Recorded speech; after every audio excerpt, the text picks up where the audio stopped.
Conversations with Azu Ishekwele. Ghanaians went to the polls on the 7th of December to elect a new president and the parliament.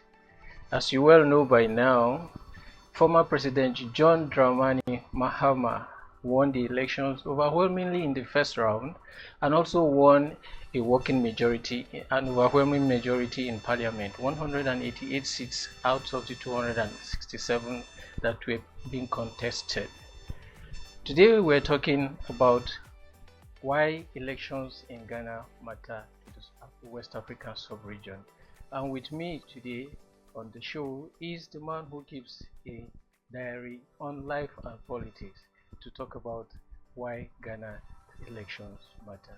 So welcome to Conversation, Azu. Thanks for having me again, Julius. Pleasure to be here.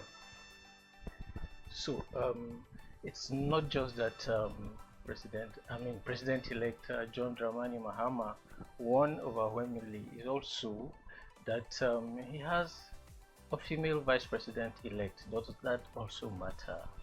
Well, it does matter, but keep in mind also that Ghana historically is a matriarchal society. So okay. yeah, so yes, it is. It is a matriarchal society.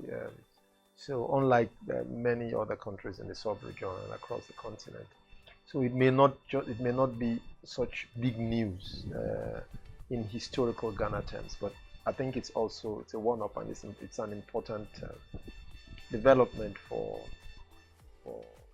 Ghana, for the continent.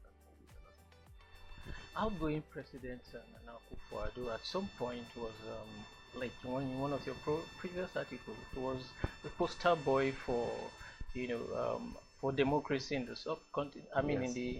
in West Africa. That's correct. Yeah, and what really happened? His party lost, even though he was not eligible because he had exhausted his term limit. Yes, like I said in my article, he was quite fortunate to have finished his second term.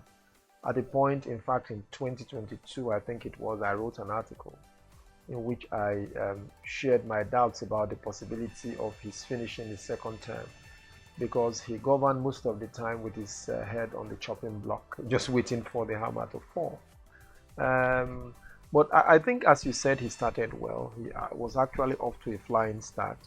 Was a voice for Africa's renaissance, when he started. Wherever he went, he spoke about it, and was a beacon, a real fresh ray of hope, so to speak, at the time. But then came COVID-19, the Russia-Ukraine war, and supply chain problems after that, and all the headwinds that followed. I think that was really the moment of truth. That was where, and of course, Ghana also had the instability in commodity prices also sort of affected Ghana's income, and the ability of the government, obviously, to fulfill its obligations, apart from other problems that the party also had internally. So it was very difficult for him. And keep in mind that COVID, he was elected in 2016, but installed in 2017, and then COVID, 3 years after that, COVID struck, and right after that he was really struggling. He was struggling to survive. So it was not a surprise to me that not only did the NDC's candidate lose, but the party also lost significantly in parliament. Ghanaians were obviously fed up. Ghana's elections are being held up by many Nigerians as an example for Nigeria to follow. I don't think I don't think the comparison is fair in terms of the size of our population in Nigeria and the size of the Ghanaian population. So what's your thinking about? Well, I think that those who point to Ghana as a shining light do so for reasons.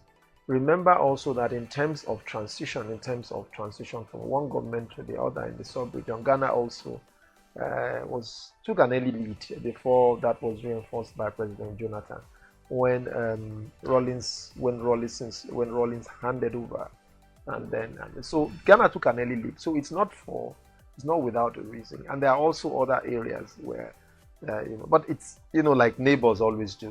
There's always a problem between you and your neighbor, and you cannot help comparisons, obviously, for historical reasons. Ghana also being the first country in West Africa. I'm not, of course, counting Liberia to have elections, right? So Ghana is significant. The role Kwame Nkrumah played and all of that. Ghana has just been Ghana Black Stars in terms of football. Not talking about the Ghanaian and Nigerian jollof. So Ghana has always been symbolic in many ways, and Nigerians follow with very keen interest what happens in Ghana. I think it was the sense in which the president-elect, the rival, yes, conceded defeat to the president-elect that Nigerians also thought. And of course, the elections also went on relatively peaceful. It was relatively peaceful in many parts of Ghana. These are areas where some commentators in Nigeria think that we could use some lessons. But it's okay, in my view, to point at the pluses and the positives from the Ghana elections. But as you say, Nigeria is a far more complex society. That's not an excuse. But where I sort of differ is the fact that most of the commentary has been on the fact that, the electoral management body in Nigeria needs to do more. Of course, we acknowledge that fact, and I hold no brief for them. But you see, the Nigerian political elite also has a lesson to learn from that election. But when they look at the mirror, they don't see themselves, unfortunately. So the lessons is not just for one party. I think it's a lesson that across board it might be. But Ghana's election also holds significance beyond its relations with Nigeria. I think it holds wider regional and global significance. Yes, they also have this beautiful thing about an independent candidacy. And that's where my question comes in.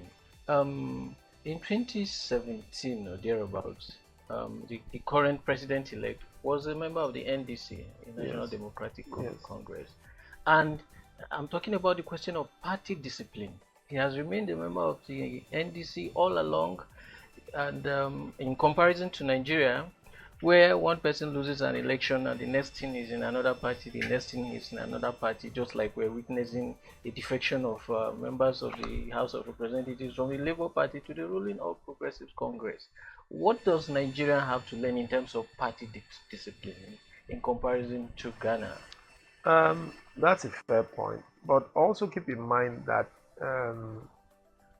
Nigeria's system is far more fluid than the Ghanaian system in terms of party discipline, and Ghana operates what is almost like a quasi-presidential system. All right, so there is a parliament where the president also can come and is held to account and all of that. So it's something of it's an interesting variety of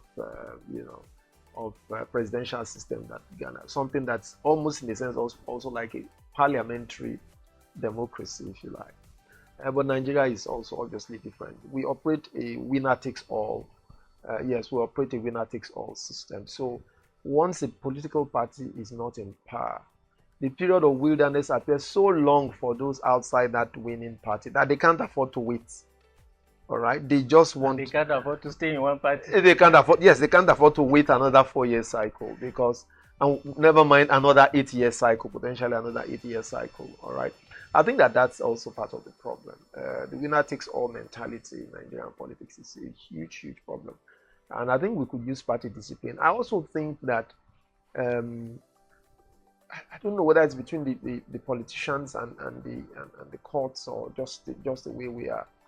They need to enforce that, because obviously the cross-carpeting has just become so. It's not even. It's so routine. All right, it's so routine. A sizable chunk of those into this APC, virtually people who trespassed from, so to speak, from the PDP, and it's just that sort of thing.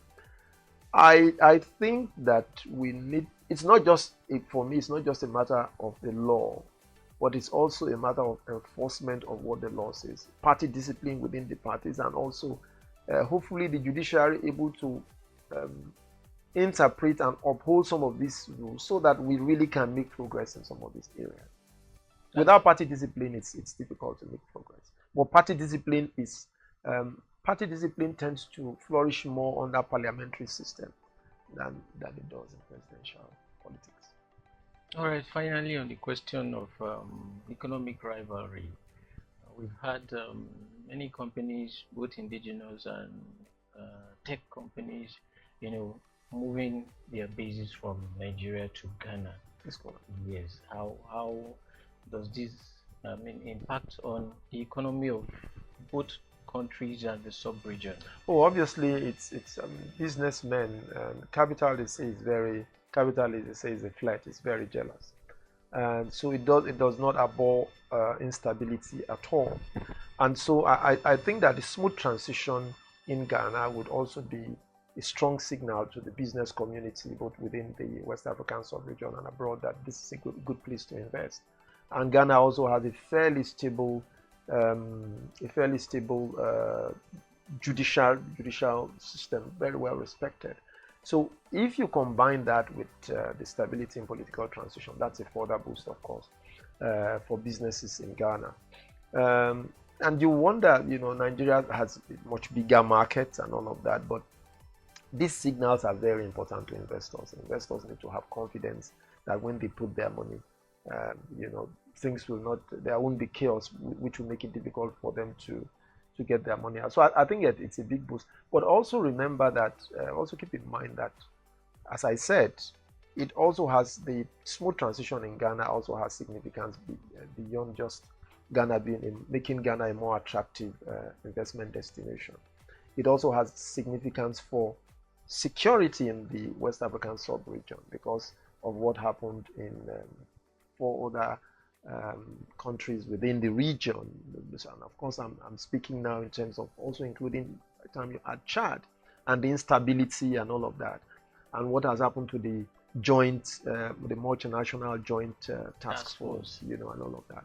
So this is a further vote of confidence, and I think I understand that the ECOWAS heads of ECOWAS government or senior heads of ECOWAS governments are meeting in Abuja. I'm sure that the election in Ghana would also afford them the opportunity to reevaluate their relationship with the countries, the breakaway countries, and take a decision as to whether they need to re-engage or whether they need to allow those countries go their separate ways. All right, this is a good place to stop this very interesting discussion.